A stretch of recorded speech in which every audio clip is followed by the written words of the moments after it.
એ પોતાની જાતને છે ને એ શૂરવીર સમજે છે. જેને નિવેદન આપ્યું ને કે રાજકારણ કરે છે એ, એટલે ભાઈ માપમાં રહેજે તું, બરાબર. હું નામ જોગ આવતો નથી, બાકી તું ગમે એનો પીએ છે ને તો તારા ઘરનો, બરાબર. સમાજ માટે લડવાવાળા બધા લોકો છે, ભાજપ હોય, કોંગ્રેસ હોય, આપ બધા લોકો નવનીતભાઈ માટે લડે છે, બરાબર ને. એકતા બતાવી છે તો તમારે ક્યાં ત્યાં કોકનું ઠૂઠું લઈને તમારે નીકળી આવવાનું છે કે રાજનીતિ કરે છે ને આ કરે છે. એટલે યાદ આવી ગયું એટલે લઈ લીધી વાતો, જવા દે વાતને. એટલે કહેવાનો મતલબ એ છે કે આપણે વિચારવાની જરૂરી છે કે ખરેખર આ બનાવમાં એટલા દિવસ લાગે ખરા? આ વિચારો. ઘણી જગ્યાએ તેવા સમાચાર મળે છે ચિરાગભાઈ બધું કમ્પ્લીટ ક્લિયર છે, આ લોકો રાહ જોવે છે ઉપરથી. ગૃહમંત્રી કે મુખ્યમંત્રી આમ કંઈક આદેશ કરે ને સરકારમાંથી કે ભાઈ આ ભાઈનું નામ લેવાનું છે કે નથી લેવાનું, શું કરવાનું છે શું નથી કરવાનું, આદેશની રાહ જોવે છે.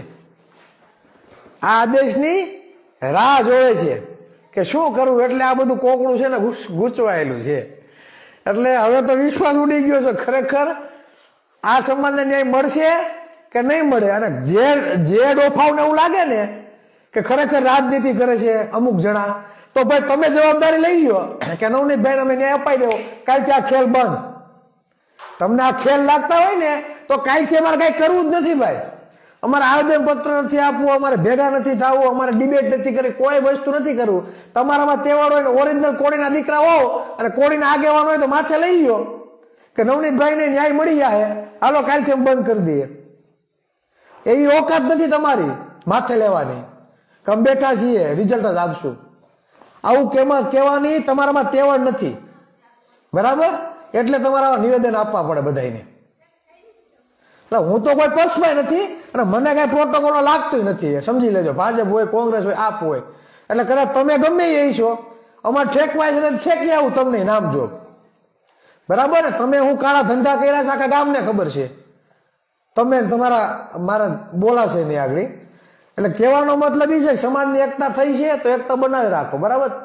એમાં તમારે હસ્તક્ષેપ કરવાની જરૂર નથી. તમે તમારા ઘર ભરો, તમે જ્યાં છો ને ત્યાં ભલા તમે તમારું આંકો હરખાય હાલતું હોય તો અમને કઈ વાંધો નથી. પણ જે ઓલા ઠૂઠા કરો છો ને એ બંધ કરી દેજો ઉંબાડિયા, કે અમુક જણા રાજનીતિ કરે છે ને. અરે ધન્યવાદ દેવા જોઈએ જે લોકોએ આત્મવિલોપન કર્યા ને, સલામ એને 100 સલામ છે ભાઈ. સમાજ માટે પોતાનો જીવ દાવ ઉપર લગાવવા જે યુવાનો નીકળ્યા ને એને હું તો એમાં વંદન કરું છું. ખરેખર આત્મવિલોપનમાં હું માનતો નથી અને આપણે એને એમાં નથી કે બળાવા નથી દેતા કરવું જોઈએ એમ. પણ જીવ દેવો સમાજ માટે કઈ નાની વાત તો નથી. સમાજ માટે જીવ દેવો કઈ નાની વાત નથી ભાઈ, બરાબર. તમારે 2 મિનિટ ભબ કરીને નીકળી જવું અને તમારી વાંહે આખો સમાજ ઘૂસતે ચડી જાય એ જોવું નથી. તમારે વાંહે મીડિયાને મજા આવે એવા સમાચાર મળી જાય હરગાવાના. અને આ એકતા કરતા હતા ભાજપ કોણ આપવાના બધા ભેગા થયા, 2 ઠૂઠામાં 2 શબ્દ બોલી દીધા એટલે ભાઈ એકતા ત્યાં એ દિવસ લગી જતી, પછી પૂરું થઈ ગયું. એટલે આમાં આખા સમાજની હલકી થાય ભાઈ, બરાબર. એટલે હવે બીજી વખત આવા નિવેદન દેવા ધ્યાન રાખજો, નકર પછી ન છૂટકે એમ કે ચિરાગ ભાઈ આપણા ઠોઈ રાખે કારણ વગરના, તો ભાઈ કામ જ એવા કરો છો તો શું કરવાનું.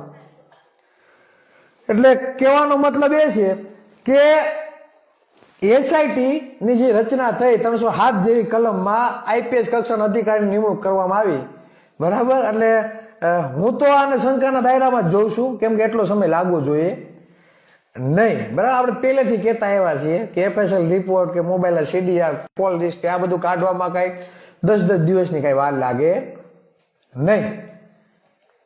એટલે હવે તો જયારે રિઝલ્ટ આવે ત્યારે પણ સમાજના દરેક ભાઈઓને કહેવાનું છે કે હિંમત હારવાની નથી.